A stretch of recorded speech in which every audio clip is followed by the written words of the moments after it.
Update. Am I the a-hole for losing my temper at sister-in-law after she ruined the meal I made? Original post. My sister-in-law Ashley is, for lack of a nicer word, obnoxious. She constantly does whatever she wants, even when you ask her not to. She thinks she's right above everyone else, even when she's dead wrong. And she's just got this very stereotypical baby sister attitude where she acts like she can do whatever she wants, and nobody's allowed to be mad at her because she's baby. Yes, that's something she regularly says. My husband says she's the youngest of their family, so her acting that way is normal. But I pointed out I'm the youngest of my family and I've never acted that way. I don't like sister-in-law, but I've been polite and kept a peaceful relationship for my husband's sake. Until today. Today was the first time since 2019 that my husband or I have been able to see our small friend group in person. We all got our shots 2 months ago and decided to meet up finally for dinner. I cooked while our friends either pitched in ingredients, made appetizers, or brought wine. I made pasta ravioli by hand, which was hard. I made enough for me, Hubs, and our friends. But after they arrived and we all caught up, and while I was finishing the food, sister-in-law showed up. She let herself in and greeted everyone happily. They know her and said hi, but I subtly asked Hubs what she was doing here. Turns out he had mentioned the gathering to her, and he guessed she assumed she was invited? I told him to tell her to leave because she can't just invite herself like this. He said that would be humiliating for her and asked if she could stay. I was annoyed, but agreed. Things were fine at the start. I had a few sips of wine to relax and was about to plate everyone's food at the kitchen island to bring it to them, but forgot Parmesan, so went to get it. I heard sister-in-law say she'd help bring the food to the table. I said no thanks and to stay seated. My back was to her and she said something I missed because of the loud clang of a pot hitting the floor. I heard everyone gasp and I closed my eyes. I knew what happened but didn't want to look. When I did, I just started crying. Hours of work splattered on the floor. Sister-in-law said it was okay. It was just some pasta, I'll buy more. I lost it. I called her a stupid witch that ruined the entire dinner because she refuses to listen. She started boo-hooing and I told her to shut up and leave. She ran out crying and I sat down to cry too. Our friends consoled me and Hubs tried to say I went too far, but our friends told him he was an a-hole and sister-in-law was in the wrong. They helped clean and we ordered pizza. But after they left, Hubs and I were flooded with calls from his family saying I was a horrible spoiled brat who made their baby cry over some stupid food. Now I'm just crying and feeling like garbage. Did I go too far? I don't usually get so angry or curse. Am I the a-hole? Edit. Hub said he understands I'm upset the food was wasted, but he doesn't think my outburst was warranted and was actually kind of extreme.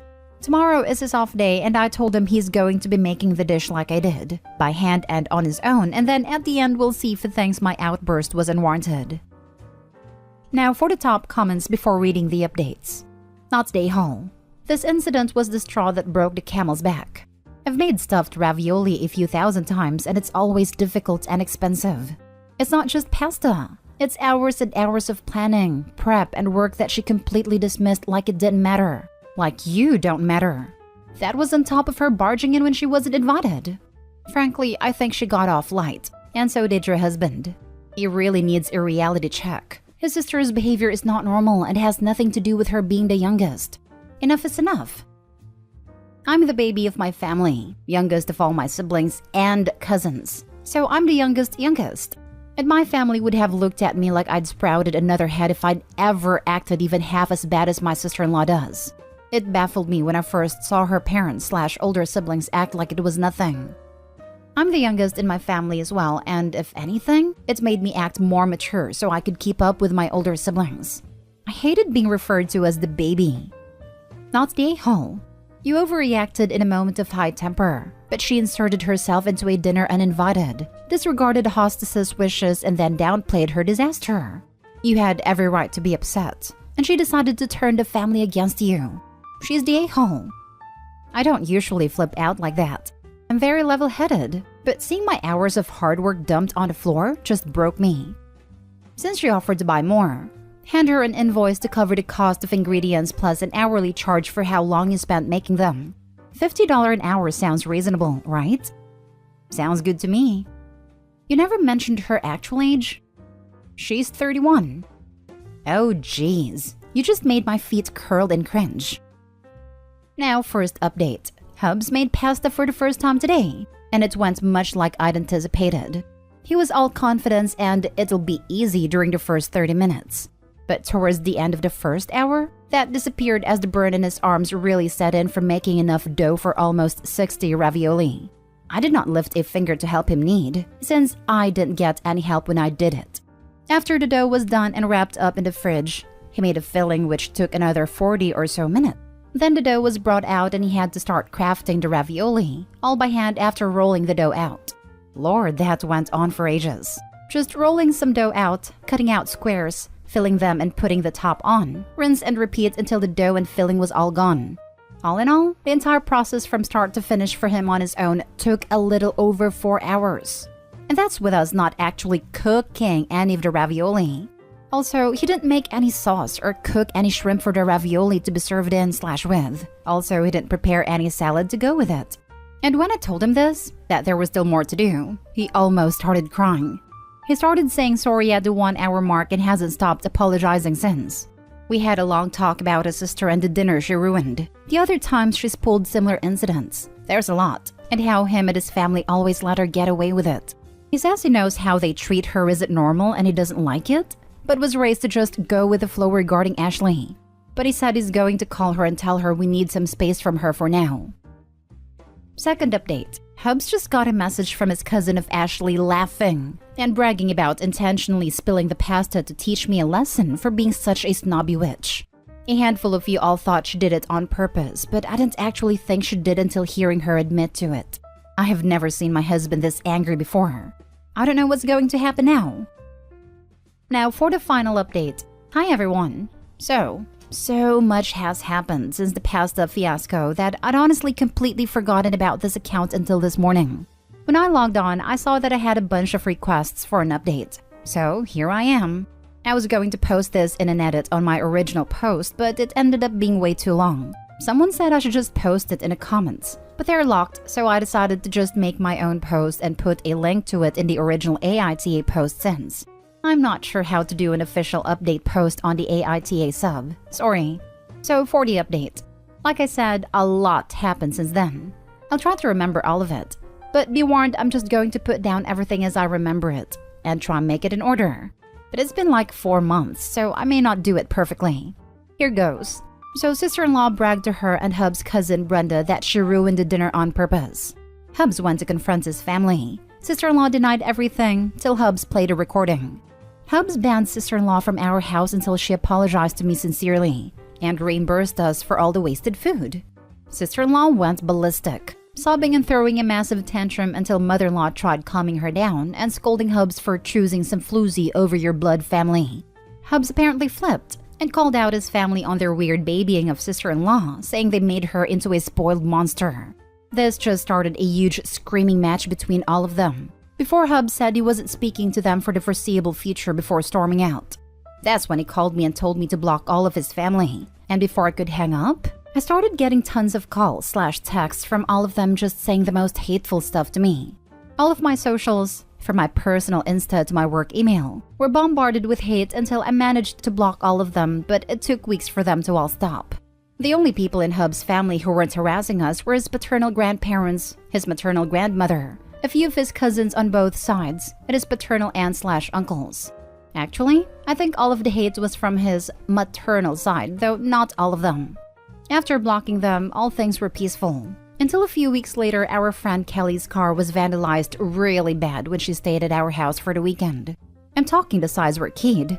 All the tires were slashed, the windows were sprayed painted, and they even tore off the tag and shoved it down into the driver's side door where the window slides down. We checked the doorbell cam and it was sister-in-law and brother-in-law. Seems they mistook Kelly's car for mine since both Kelly and my car are black. I lent my car to my mom since hers needed new tires and I could use Hubs if needed. Needless to say, we called the cops and Kelly pressed charges on both of them. Thankfully, with the video evidence, she said she was able to make a no-fault claim against Ashley, who had insurance, and Kelly got her repairs paid for, though barely.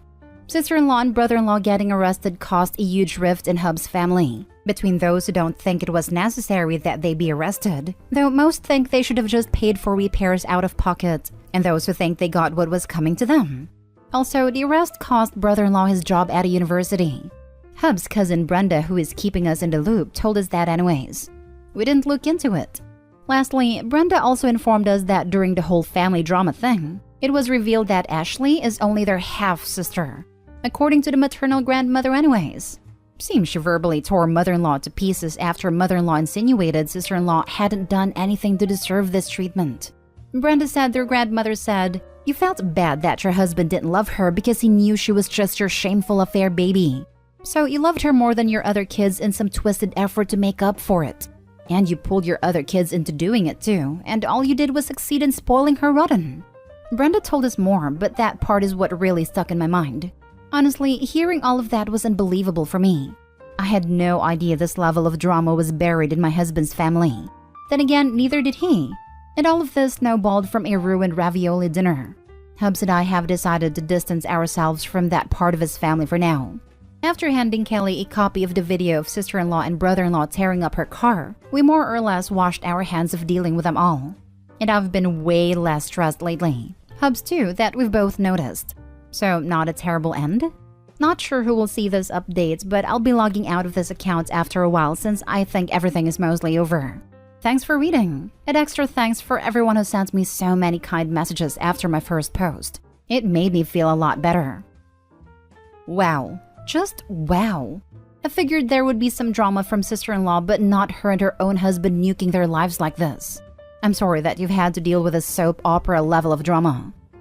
Holy moly! Thank you for the update, and I wish you and your husband all the best. Honestly, hearing all of that was unbelievable for me. I had no idea this level of drama was buried in my husband's family. The story went off the rails. I figured it was going to be some family timeout time, and they'd call it a day. Was not expecting a valley of hidden shame. My goodness, at least Ashley got her comeuppance in the end. I wonder if she knew she was an affair baby before this. Lots of drama and psycho behavior. Your poor husband. I can't imagine losing everyone you love because your half-sister is a complete basket case. But she's that way because her mother's shameful secret. Grandma was not playing. Total savage, and I love her for it. Thank God you had people who had your back. And amen for that doorbell camera footage. I can't believe she went that far because she was finally called out on her behavior. I wish you all the best and good luck with your future happiness. You rule. Now for the last story. Am I the a-hole for having my husband drive me back to shore when I wasn't allowed to fish? I, 32 female, rented a boat 2 weeks ago to go fishing. My husband suggested we celebrate his birthday at the same time, which is coming right up because he loves boating. I had no problem with it, but the whole rental was originally so I could fish. He invited our mutual friend Greg along, which was no big deal. But it soon turned into Greg driving everywhere and telling us to relax and have a few beers. He refused to sit on one spot for more than 10 to 15 minutes, so I wasn't able to fish at all. Every time I would have a line out for more than 5 minutes, he would ask if we were ready to move on to the next spot. At one point, even bringing us to a crowded sandbar beach where I obviously wasn't able to fish. Roughly 3 hours in, I asked if they could stop driving around so I could do some fishing, and he immediately stopped the boat. No questions asked. But it got really awkward after that. Greg making comments about how he wished he liked to fish, so he could understand the hype of sitting in one single spot while on a boat, because he can't stand it. Heavily sighing and pacing the boat, etc. I know for a fact he wasn't trying to be a prick. He truly just couldn't stand sitting in one spot so that I could fish. So my husband at this point was getting uncomfortable with how awkward Greg was unintentionally making things, and said, "Well, babe, are you about ready to move to the next spot?" At this point, I just asked them to bring me back to shore. Both of them started protesting and apologizing, saying it was fine and we could stay there longer. But at this point, I was so over the entire trip because I didn't get to fish more than 25 minutes at this point. They bring me back to shore, still apologizing, and Greg saying he was sorry for ruining my fishing trip. And I just said it was fine and walked off to my car without saying another word to them. Well, after my husband got home, he was really quiet. And when I asked why, he said that it was a bummer that I chose to leave instead of just enjoying the boat for what it was. He said he understands my frustrations, but he couldn't understand why I took it to a level of ruining my entire day and leaving him on a boat that was meant for us. Greg paid me half of the cost I spent to make up for it too. So now I'm wondering if I'm really in the wrong considering the whole point of me getting the boat was to go fishing. Am I the a-hole? Edited to add, both Greg and my husband knew I rented a boat to fish. My husband even brought his fishing pole but didn't end up using it. Now for the top comments. Not the a-hole. Inviting Greg defeated the entire purpose. Lesson learned, I hope. The boat wasn't for the us he mentioned because Greg was also there. I would understand if it were two couples, but a married couple plus husband's friend is just strange and awkward. Plus, he hijacked your fishing trip. He could have said, or asked, to just enjoy this weekend with him during his birthday and go fishing another time. Edit, he had his fishing pole with him, so he knows how fishing works. He just wanted to get drunk on a boat. It doesn't have to be awkward. My significant other and I have been together for 16 years. We've done camping trips, mini vacays, or day trips with one extra person many times. It's only awkward if you make it awkward. We make a point to be welcoming and chill. That being said, Greg took over the trip, which is rude since he was invited along and didn't take part in planning. If either OP or her hubby knew Greg was going to want to drive around the whole time, maybe he wouldn't have gotten an invite. Also, if I rented a boat, I'd be the only one driving.